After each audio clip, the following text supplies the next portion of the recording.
Eşkimiz ile bu kadar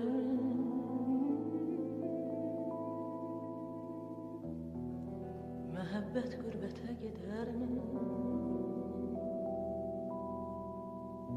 Bilmezdim, bilmezdim, bilmezdim.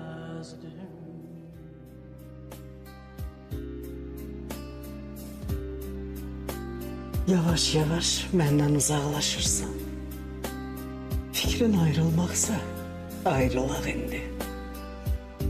Mənə görə heç də narahat olma.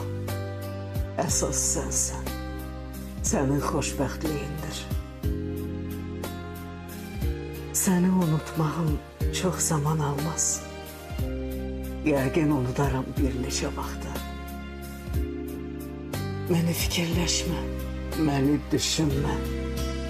Bəlkə başqasını sevərəm hətta. Bəlkə də başqası çox sevər məni.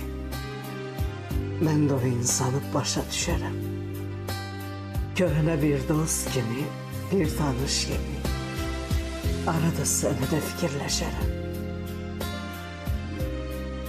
Səni də incitdim, səni də yordum.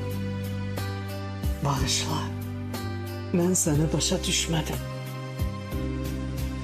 Bu mənim birinci səhvim deyil ki. Səni sevəndə də fikirləşmədim.